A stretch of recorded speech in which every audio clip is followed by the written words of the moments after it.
Three businesses, three entrepreneurs, one block, one family. This family affair is about business.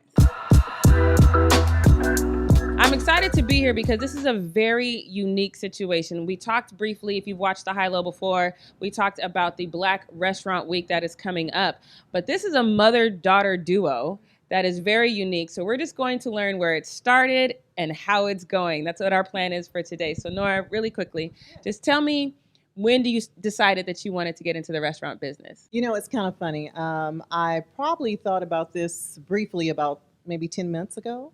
I was in the dental field for over 20 years, and after the pandemic hit, it really affected my business, and I had to look to figure out what was I going to do next. I love cooking. I have a passion for it, and Mia actually, December last year for Christmas, my gift was an apron and it said in the kitchen. And she said, Mom, I think you need to move forward and I think you need to pursue it. We started actually selling from the house, believe it or not, taking pre orders.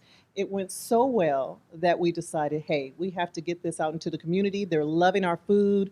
What else can we do? And that's when the restaurant came to mind. So Mia, what made you understand that it was that time to kind of think outside the box? What made you know that? Yeah. So I saw it just from the pandemic and how everything was changing so quickly that was everything was just a little different as far as like before we're thinking we can only do the 9 to 5 and we can only work this way and do this in our lives. And in the pandemic, it kind of showed us everything was uplifted and uprooted. And it was like, wait, we may need to think a little differently about life.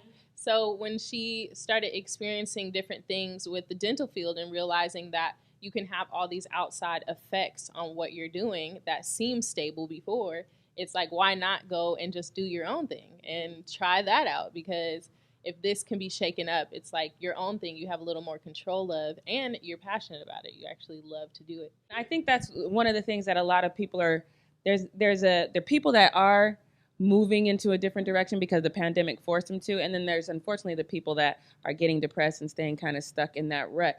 Did cooking kind of bring you out of any kind of down feelings you were having at that time? Oh, without a doubt. You know, it was uplifting whenever anyone ate my food. They were just in a better mood. They felt good. You know, they talked about it, they shared it. And I said, wow, how amazing. You know, we've always loved cooking in my family. That's what we've done. But it actually changes. It changes your day. You know, it goes from from bad to just better right away. And I was excited to be a part of it. Now, there's a difference between doing the pop-up and then actually having a stand, a location where people come to eat your food. What was that transition like? Oh my goodness. Very different, very different. But I have to say that we have been accepted, you know, and that made it all the better. You know, what a way to touch everyone and uplift in that time. And cooking here and opening this restaurant, it was just something that turned out to be beautiful. A learning lesson, I have to say. Every day I'm learning something new, but you never give up and you just keep pushing. And I continue to learn and build, and my community actually helps me with that. You know, they have a lot of input and we listen because it's important to do so. So we've been successful so far because of that. So again, this is a mother-daughter duo. So you inspired mom to open the restaurant. Yes, you did. Mom opens the restaurant, Yes. and then now you have your own spot. Who wants to tell me how that happened? Well, it's funny because it was an extra space that she had. And I was in this space of, I'm a fitness trainer. So I was doing that, but I had just broken my foot. So I was home and just at home.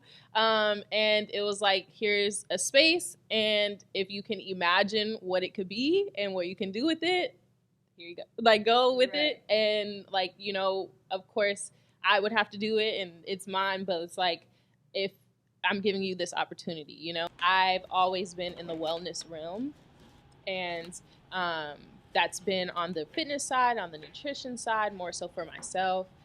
So I wanted to just put that into this space and kind of go more into the nutrition side of it.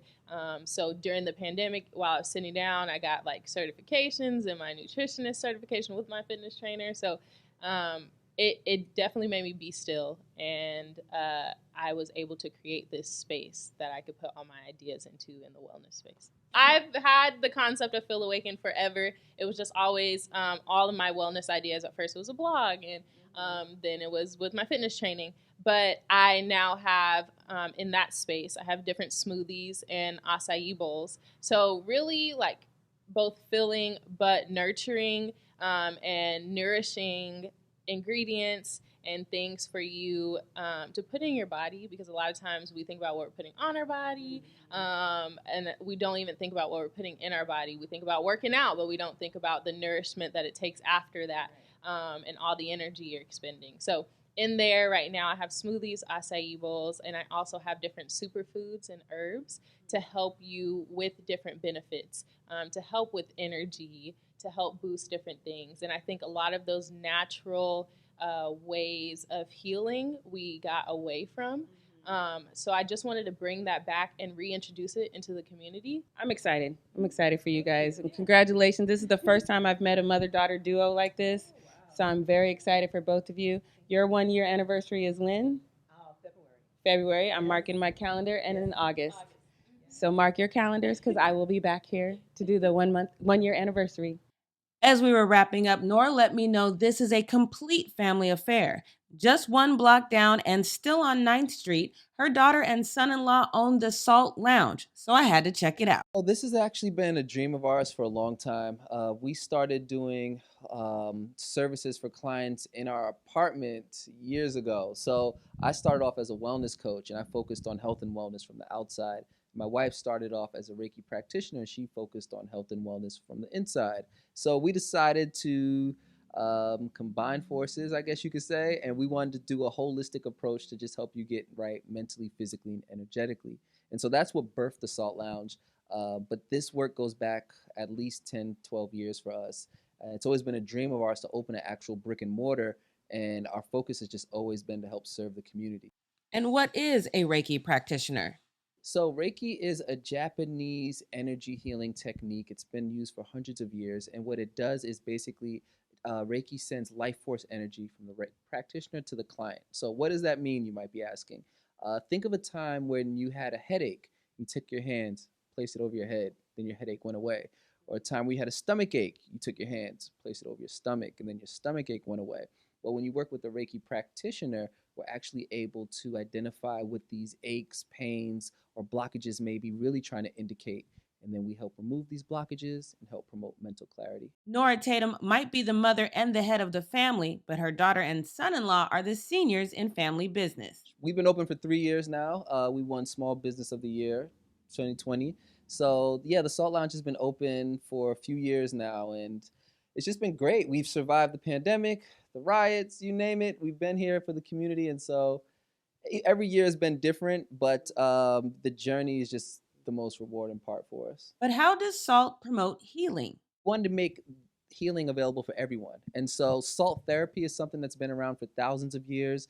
And so we decided to base all of our services around our Himalayan salt room, which I'm getting ready to show you guys. And so all the services here are amazing, but the Salt Lounge, well, if you look around, the vibe here just kind of matches the name. So we only felt like it was right. The Salt Lounge is easy to navigate as it has a specific design to help you mentally, physically, and spiritually. We have journals, we have card decks, we have books. Everything over here is just designed to help you mentally. This area, everything in this section is just designed to help support you physically. We have bath bombs, we have shower bombs, we have essential oil blends, we have Reiki infused fragrances. My wife and I just made this fragrance, and it's designed to just help promote love. Also in this area, we have our Himalayan salt lamps, because we're the Salt Lounge, so we wanted to give our guests a variety of different essential oil blends as well as Himalayan salt lamps. Here is our spirit section. So in this section is where you'll find crystals, you'll find jewelry, you'll find different products to help clear your energy. Everything in this area is just designed to help support your spirit. This is the actual salt room. So our salt room is 550 pounds of Himalayan salt. And the way it works is when you come into this space, as you breathe in the ions, softens the skin, softens the hair, but most importantly, it promotes mental clarity. In a nutshell, this family of entrepreneurs have everything you need: soul food, wellness food, and tools for the mind, body, and soul. So make sure you check out In the Kitchen, Feel Awakened, and The Salt Lounge, all in walking distance on 9th Street. For High Low, I'm Jackie Ray.